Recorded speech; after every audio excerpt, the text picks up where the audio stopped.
Napag-iwanan na ng lesson ang mga klase sa mga binahang eskwelahan sa Cagayan. Pero para makahabol, magkakaroon ng Saturday classes hanggang sa susunod na taon. Nasa frontline ng balitang yan si Brian Basa. Humupa na ang baha sa Balzain East Elementary School sa Tuguegarao City. Pero ang ilang classroom, tinitirhan pa rin ng mga binagyo. Hinihintay pa nilang tuluyang matuyo ang lupang kinatitirikan ng kanilang mga bahay.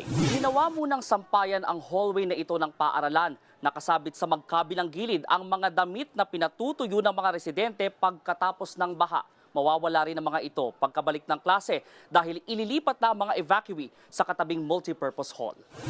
May ilang gurong naglilinis ng mga classroom. Paspasa na ang kanilang paglalampaso. Hahabol na kasi sila sa mga lesson dahil isang buwan ang class suspension. Imbes na marami yung oras naming magturo sa kanila, nababawasan kasi nai-interrupt na.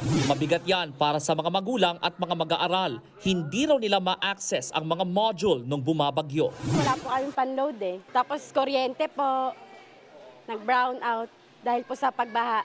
Hindi po na-explain ng maayos ng teacher po kasi po hindi nga po face-to-face.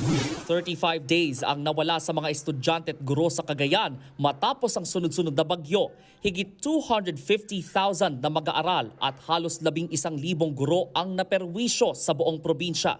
Para mapunan ang mga nawalang araw, magdaraos ng Saturday classes mula ngayong buwan hanggang sa Enero ng susunod na taon. Magagamit din ng mga guro at estudyante ang oras sa hapon para sa remedial classes at consultation.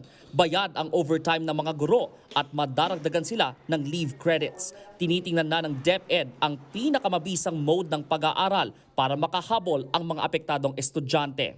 Mula sa Tuguegarao City, nagbabalita mula sa Frontline, Brian Basa, News 5. Mga kapatid, Chiki Roa Puno po. Simulan ang inyong araw na puno ng impormasyong kapaki-pakinabang.